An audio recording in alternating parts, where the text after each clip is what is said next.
A Globo tem algum departamento de gráfico muito sugêneres, né? Que eles invertem os eixos e dão a entender o oposto do que está sendo dito. A mais nova foi no caso de violência contra pessoas LGBT. A violência está aumentando e você pode ver isso do gráfico da direita para a esquerda. 3.383 para 4.901. Mas o gráfico que eles usam faz o contrário, né?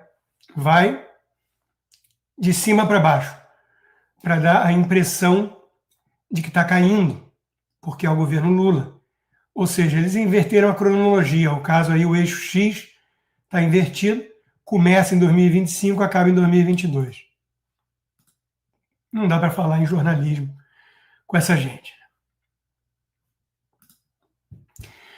Ainda na questão de antissemitismo em Israel, os vídeos que eu tenho gravado, né, esse relato aqui foi muito chocante e a gente não pode esquecer o que aconteceu no 7 de outubro e depois, com centenas de reféns, né? Esse judeu relatou que viu o diabo de perto. Foi abusado, espancado, era obrigado a ficar nu, amarrado. Quer dizer, um relato assustador. Ele deu entrevista e vários veículos de comunicação não demonstraram devido interesse nos seus relatos, porque eles têm uma agenda. E essa agenda envolve em demonizar Israel, não em colocá-los sob uma ótica de vítima, que é o que eles são, na verdade, perseguidos por fanáticos por todo lado. Ainda na guerra cultural, chamar atenção só para o abismo entre direita e esquerda, né?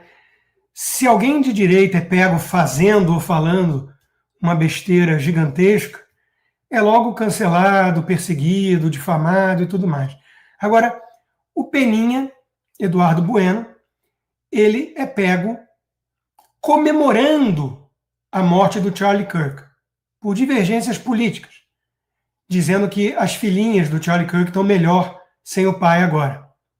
Quer dizer, uma monstruosidade dita por um sujeito cafajeste, canalha.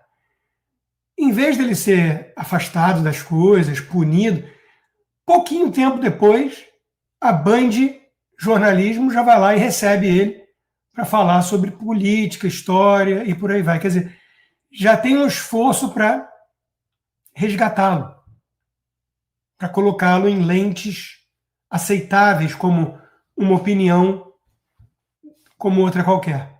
Um sujeito que comemora a morte de um inocente por divergência política. Você veja que realmente, em questão de guerra cultural, a esquerda não brinca em serviço, protege os seus, mesmo que sejam um escroque do naipe de um Peninha. 5 anos de Covid, passa rápido, né? A gente pensa, meu Deus, o que aconteceu, né, em 2020? E a gente tem que lembrar, para nunca esquecer e de preferência nunca repetir. O Ocidente fracassou no teste. Eu era uma das poucas vozes, infelizmente, à época na Jovem Pan, denunciando o autoritarismo em nome da pseudociência, pedindo liberdade individual, clamando pelo método científico de fato, que não tinha nada a ver com o que aqueles jornalistas repetiam, nem mesmo aqueles pseudocientistas como o Dr. Fauci. E o que nós vimos foi isso, né? Abuso de poder, liberdades fundamentais jogadas no lixo, milhões e milhões de pessoas afetadas psicologicamente, fisicamente, e o Bolsonaro, que foi uma das poucas lideranças globais a remar contra essa maré, demonizado pela nossa imprensa. Porque de vez em quando cansava e falava, eu não sou coveiro, e aí pegavam fora do contexto, ou então ele falando do cara respirando que inverteram tudo, ele estava dizendo que se esperasse para procurar ajuda, é assim que ia chegar, E aí acharam não, né? Manipularam, como a BBC manipularam que ele estava tirando sarro de alguém sem ar. Quer dizer, o jogo foi muito bruto. A pandemia está logo ali, 5 anos. Passa rápido, mas são só 5 anos. E nós temos que lembrar o que aconteceu. Porque Dória, Vera Magalhães, Fauci e companhia, todos eles aplaudiram a transformação do Ocidente numa província chinesa. E isso foi muito grave, muito grave. Por falar em BBC, eu vou entrar nesse assunto. Até o Estadão se dando conta, né? O perigo do jornalismo militante. É engraçado que ele não repara que ele podia escrever isso diante de um espelho, quando ele também é militante. Mas o que nós vimos aqui no caso da BBC é mais um exemplo da morte do jornalismo. Quer dizer, a BBC pegou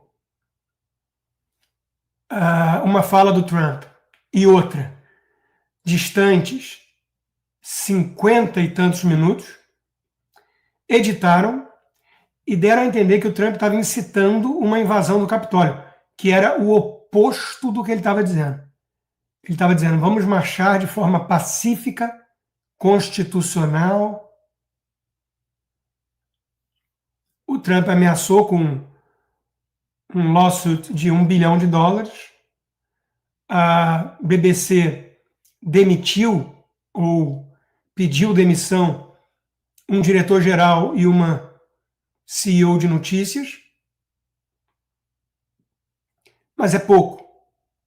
Nós temos que lembrar do que essa mídia tem sido capaz por conta da Trump Derangement Syndrome. Veja, eu não duvido que tem jornalistas imbuídos de uma visão de mundo de que o Trump é uma ameaça à democracia e de que cabe a eles fazer alguma coisa para impedir o pior, para salvar a democracia e por aí vai.